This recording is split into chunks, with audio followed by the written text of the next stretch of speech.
And welcome to my channel Learning Math with Shelly. This is the second video on the topic inverse proportion, and in this video particularly we will be solving the questions. I will show you every question solution step by step, and I have covered the questions which will be having a variety in inverse proportion, but different kinds of questions you can see, so those all will be discussed here.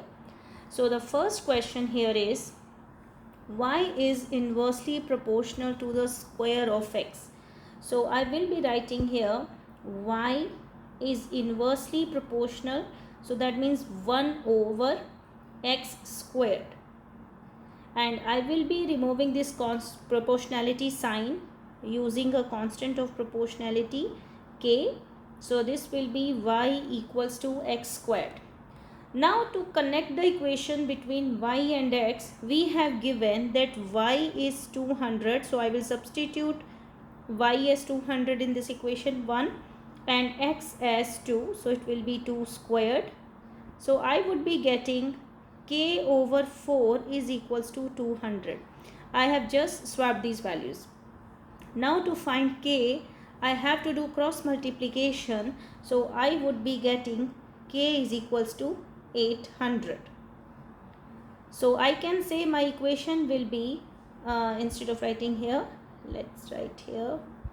So I would be getting my equation as y is equals to 800 divided by x squared. Now the second part of this question is that we have to find out the value of y when x is 5. So B part, y we have to find out when x is 5. So this is 800 divided by 5 squared, which is gonna be 800 over 25.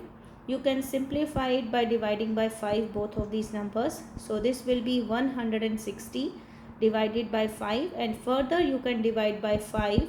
So you will be getting 32. So when x is 5, y will be 32. So this is the answer for here. Y is equals to 32.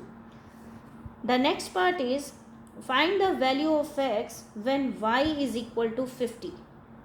So y is given as 50. So I will take this equation 1 and substitute y as 50.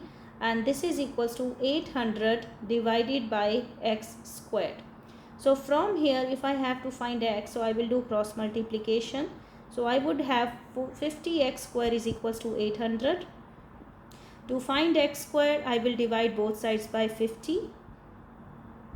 So I would be getting x square as 800 over 50, which is gonna be 16. Now x square is 16. So x will be plus or minus 4. Here there is no restriction on x, so you can take both the values of x. It can be plus 4 or it can be minus 4 as well. Okay, now the next question is, yes, w is inversely proportional to square root of b. So w is inversely proportional to square root of b. This is a way to write. And then we have to remove the sign of proportionality. So w will be equal to k over square root of b. And they said that b is 9, w is 9. So 9 is equals to k over root of 9, which means it is k over 3. So we got k over 3 is equals to 9, which will give me k equal to 27. So an equation which will connect w and root b or b, it is w is equals to 27 over square root of b. This is the answer for the first one. Now we have the second part of this question. Find out w when b is 4. So w is 27 divided by root b. So b is root 4, so it will be square root of 4, which is 27 over 2, and then it will be 13 and a half, or you can write 13.5. Next question, C part of this question is, see, in all these questions they follow a same structure. They will ask you the equation which will connect the two variables, either in inverse proportion or direct proportion. Then they will give you one variable and ask you to find the value of another variable. There would be few examples where we have to work on some important steps. I will show you that also. So now the C part, work out the value of b when w is 1. So w is 1, I will substitute the equation values here, and b we have to find out. Square root of b is here.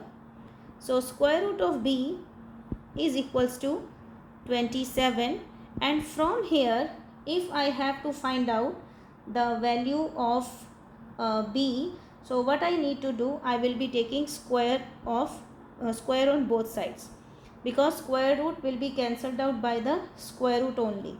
And if I have to find out the square of 27, so that is gonna be 729. So this is the answer. Okay, now the next question. Okay, w is directly proportional to the cube of y. Now this is an important kind of question. It is a little bit different from the questions I have explained so far. So w is directly proportional to the cube of y. So directly proportional means it will be just y cubed, not 1 over. So we will say w is equals to ky cubed. Now here they haven't given any value like, okay, w is this, y is this, so we can find out this k. But this is one relation I found, that w is equals to ky cubed. Now they say, Harry says when y is halved, the value of w is divided by 10, and explain why he is wrong. So let's see what they have said, we do accordingly. They said y is halved. So now instead of y, we have to take y over 2, and let's see what will be the effect on w. So w, let's say when I will do w y as half, so that is like y1, and at that time w will become w1. So I can say w1 is k y1 cubed. Okay, this is very important point. Obviously when y will be changed, w will be changed. So I say, let's say w1 is the new value of y, which is y over 2, and at that time which w we are going to get, that will be w1. So here w1 is equals to k times y1 is y over 2 and cube of that. So this will be ky cubed over 8. So I can see w1 is equals to ky cubed is there, but it is 1 over 8th of that. So if you see this part, what is w? Ky w. So this part is w. So I can say w1 is equals to 1/8 of w. That means Harry is wrong, because Harry is saying when you make w as y over 2, w becomes w over 10. It becomes 1/10. It is divided by 10. But here it is divided by 8. This is very important. We have made y as a half. Obviously when y will be half, w will not be anymore w. It will be something else. So I called it w1. I hope it is clear. Focus on this question a lot in this video, and if there will be any doubt, comment anytime. Now let's take one more example. A very important question of a different type. A is directly proportional to cube root of b. So A is directly proportional to cube root of b. These questions can come up with inverse also and direct proportion also. Just I am trying to include the questions which are of different types in inverse and direct proportion. So I can write it like A is equals to k times b to the power of 1/3. Again here A and B is not given, but they are saying B is increased by 60%. Now see, when we have to increase a quantity by some percentage, you should know the concept how to find the new value when it is increased. You have used maybe the concept of multiplier. So if we increase B by 60%, so the new B, you can call it B1. This will be 1.6 times B. This is very important. This is a multiplier. If you increase a value by 60%, the new B1, that is B1, it will become the previous B plus 60% of B.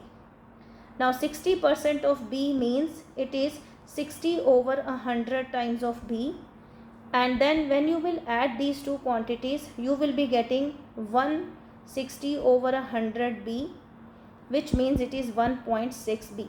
If you know the concept of percentage, you can do it very easily. Otherwise, in coming time, I am going to work on the videos of percentages also, then this topic will be clear. Okay.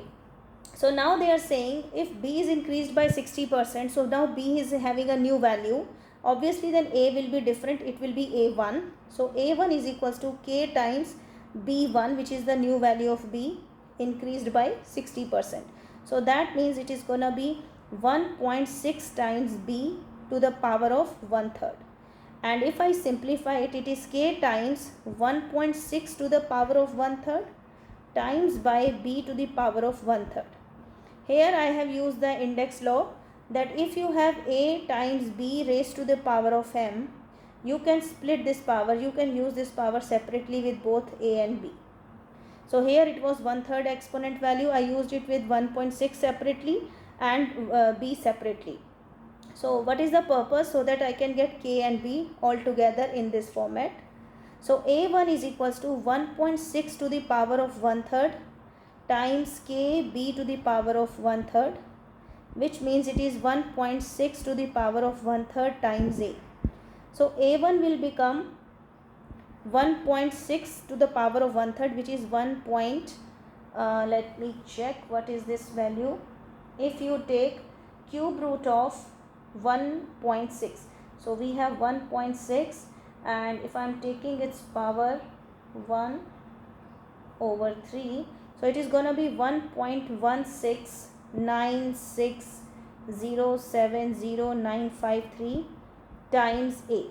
So I can in short I can write it like it will be 1.17 times of A.